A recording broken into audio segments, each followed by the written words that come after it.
Hello বন্ধুরা, কেমন আছো তোমরা সবাই?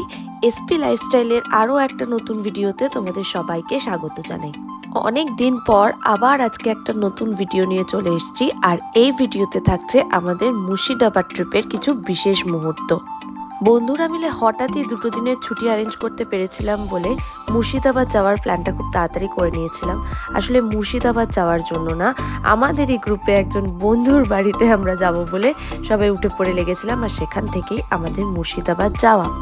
রিজার্ভেশন ছিল আমাদের শিয়ালদা স্টেশন থেকে, আর তাই জন্য বালিঘাট থেকে ট্রেন ধরে আমরা শিয়ালদা যাওয়ার জন্য রেডি হয়ে গিয়েছিলাম। আর এখানে দেখতে পাচ্ছ ট্রেনও এসে গেছে এবং আমরা সবাই রেডি যাব বলে বাকি বন্ধুরা অবশ্য শিয়ালদা স্টেশনে আমাদের জন্য ওয়েট করছিল। যাত্রীদের অনুগ্রহ করে নেমে যেতে অনুরোধ করা হচ্ছে।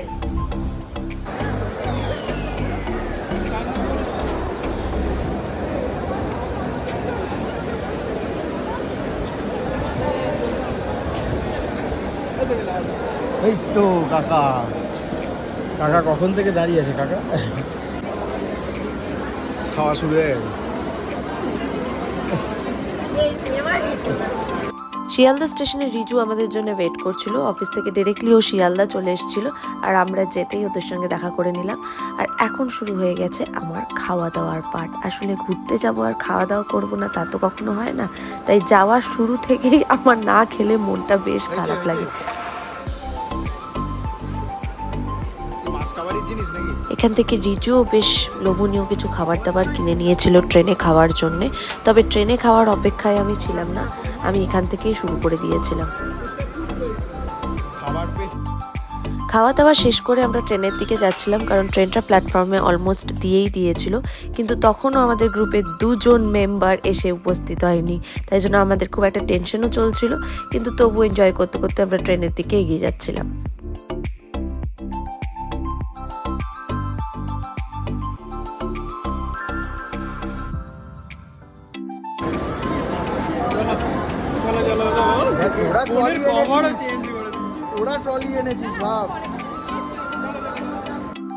দীপ আর দেবশ্রীরই ওয়েট করছিলাম। ওরা এসে যাওয়াতেই ট্রেনে উঠলাম এবং ট্রেন যাওয়া স্টার্টও করে দিল।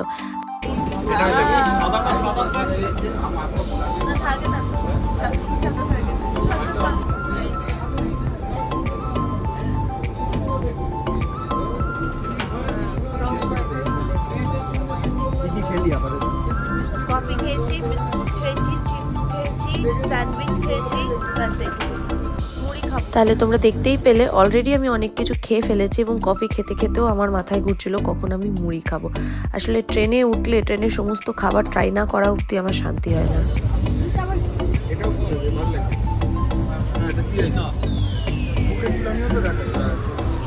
আমি এগুলো ক্যাপচার করছি। হ্যাঁ, वाइल्ड स्टोन ऐसे ना मुझे तो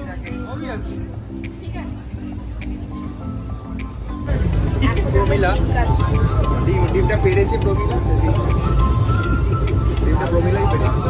देखो देखो देखो देखो हाय खा হ্যাঁ মেলে মেলে।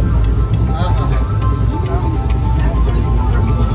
আর এরপরে আমি খেয়েছিলাম কুলফি। আমার সঙ্গে সঙ্গে ওদেরকেও খাইয়েছিলাম। আসলে ট্রেনে উঠলে খাওয়া দাওয়ার পর্ব আমার শেষই হয় না। যতক্ষণ না আমি ট্রেন থেকে নামবো ততক্ষণ আমার খাওয়া চলতেই থাকে।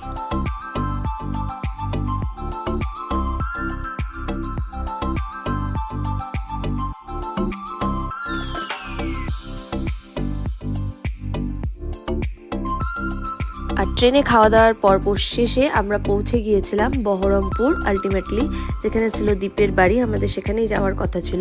ট্রেন থেকে নামতেই দেখি এক পশলা বৃষ্টি অলরেডি ওখানে হয়ে গিয়েছে। পরদিন আমাদের অবশ্য একটু বেরোবার প্ল্যান ছিল, কিন্তু বৃষ্টি দেখে কেমন চিন্তায় পড়ে গিয়েছিলাম যে পরদিন না বৃষ্টি হয় আর আমাদের ঘুরতে যাওয়ার প্ল্যানটা নষ্ট হয়ে যায়। যাই হোক, আমরা ধীরে ধীরে স্টেশনের বাইরের দিকে এগিয়ে যাচ্ছিলাম। স্টেশন থেকে বেরিয়ে আমরা একটা টোটো বুক করে নিয়েছিলাম, আর তার মধ্যেই সমস্ত লাগেজ আর আমরা 6 জন মিলে ঠেসাঠেসি করে একদম বসে গিয়েছিলাম। আসলে এটাই এনজয়মেন্ট। এইভাবে আমরা চলেছিলাম দ্বীপের বাড়ির দিকে।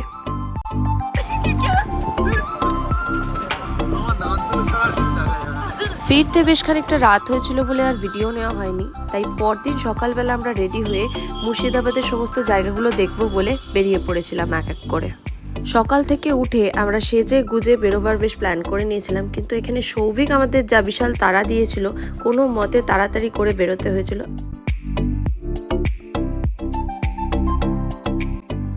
তাড়াহুড়োর মধ্যেও সাজগোজ করলেও সবাইকে কিন্তু বেশ দেখতে লাগছিল।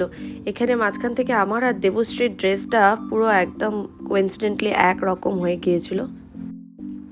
সবাই মিলে আবার সেই টোটোতে একসঙ্গে ঠেসাঠেসি করে ঘুরতে বেরিয়ে পড়েছিলাম। টোটো কাকুকে অবশ্য আমরা আগের দিন রাতেই বলে রেখেছিলাম, তাই কাকুও এসে পড়েছে সময় মতো এবং আমরা নাচতে নাচতে একসাথে বেরিয়ে পড়েছিলাম।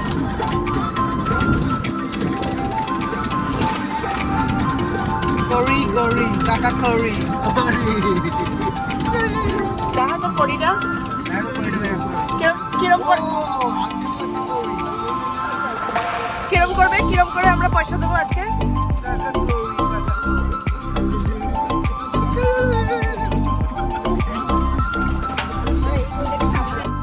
বন্ধুরা সবাই মিলে একসাথে ঘুরতে যাওয়ার মজাই আলাদা, আর গ্রুপের যখন সবাই পাগল হয় তখন তোমরা বুঝতেই পারছো যে আসলে কোন লেভেলের মজাটা হচ্ছিল। আমি অবশ্যই প্রথমবার মুর্শিদাবাদ ঘুরতে গিয়েছিলাম।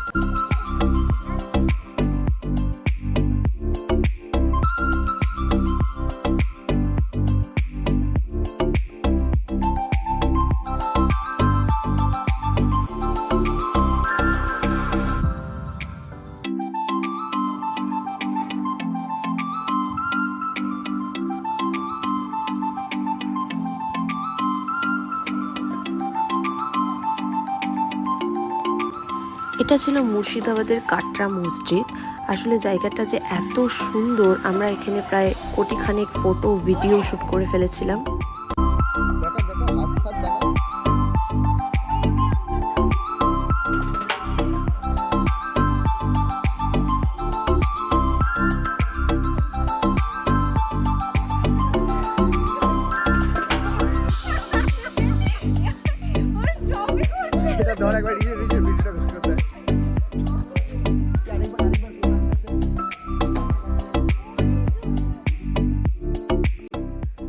আর এরপরে আমরা চলে এসেছিলাম ফেমাস হাজারদুয়ারিতে। এর ভেতরে আমরা ভেবেছিলাম যে ভিডিও করে তোমাদেরকে জিনিসগুলোকে দেখাবো, কিন্তু এর ভেতরে যেহেতু ক্যামেরা অ্যালাউড নয় তাই জন্য মোবাইল নিয়ে ঢুকতে পারিনি। তবে এর ভেতরে গিয়ে এত অ্যান্টিক জিনিসপত্র দেখেছি, আগেকার অনেক ঐতিহাসিক জিনিসপত্র দেখেছি, প্রচণ্ড ভালো লেগেছিল। কখন যে 2-3 ঘন্টা কেটে গিয়েছিল কিছুই বোঝা যায়নি।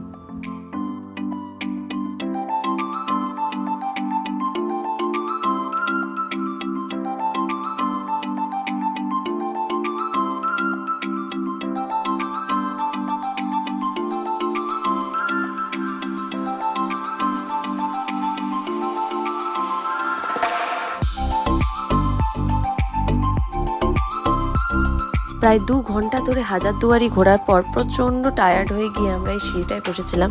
সিঁড়িটায় বসার আসল কারণ হলো ভেবেছিলাম কিছু ফটো তুলবো, কিন্তু তার হয়ে উঠলো না, কারণ আমাদের আশেপাশে বাদবাকি লোকেরাও লাইন দিয়ে বসে পড়েছিল। সো বারবার ফ্রেমেতে চলে আসছিল, তাই ফটো তোলা আর হয়নি।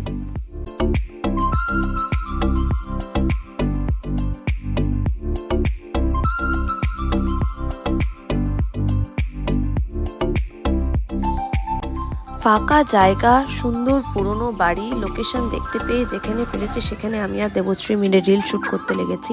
তবে আমরা আমাদের কিছু অ্যাসিস্ট্যান্টও রেখেছিলাম, যারা ছিল দীপ, সৌভিক আর সুমন।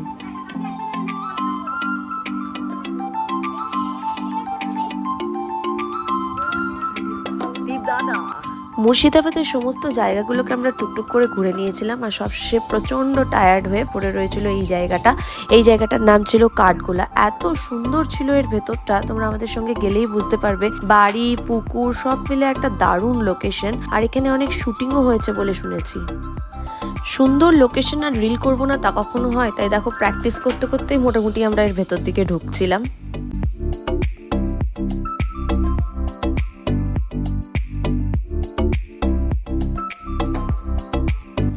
আর এটাই ছিল সেই কাঠগোলার রাজবাড়িটা। সামনে পুকুর, গাছগাছালিতে ঘেরা, প্রচণ্ড মনমুগ্ধ করা একটা পরিবেশ।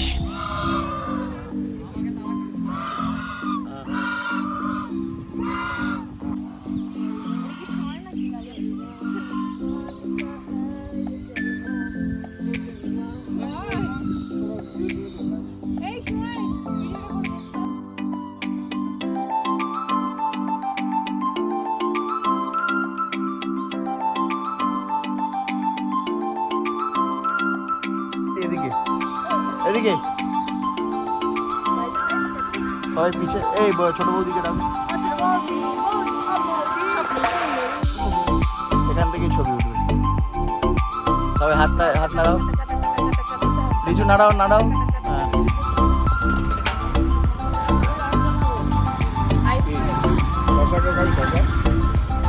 হ্যাঁ, মুর্শিদাবাদের সমস্ত জায়গা ঘোরা শেষ, এবার একটু খাওয়া দাওয়ার পালা। মাঝখানেও আমি অনেক কিছু খেয়েছি, কিন্তু সেগুলোর আর ক্লিপ নেওয়া হয়নি। তবে এখানে আমরা বেশ কিছু খাচ্ছিলাম, পেয়ারা, শসা, আইসক্রিম।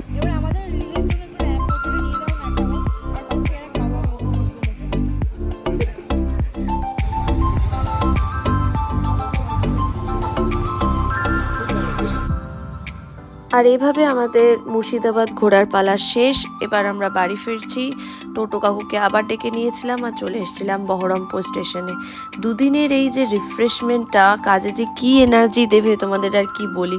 আবার কাল থেকে লেগে পড়তে হবে কাজে, কিন্তু তাও এখনও শেষ হয়নি। এখনও আমাদের ট্রেনে যাত্রা করা বাকি আছে, এখনও আমাদের অনেক মজা করা বাকি রয়েছে।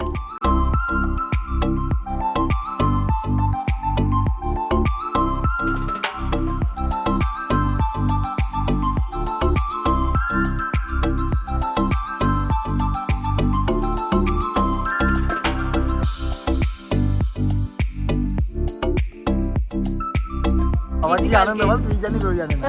কালকে দেখিয়েছি ওকে দেখিয়ে। আমি তো একটুখানি অন্য জায়গাতে ছিলাম। কি কিছু বলুন? দুঃখ হচ্ছে? আপনার? আমার অনেকটা দুঃখ হচ্ছে। আপনার? কিছু করার নেই, আবার ও তো কোনো দিকেই নেই। হচ্ছে তো বাড়ি গিয়ে আবার সেই বাসন মাজো, কাপড় ধো, কাপড় কাচো, কাপড় তুই নাকি?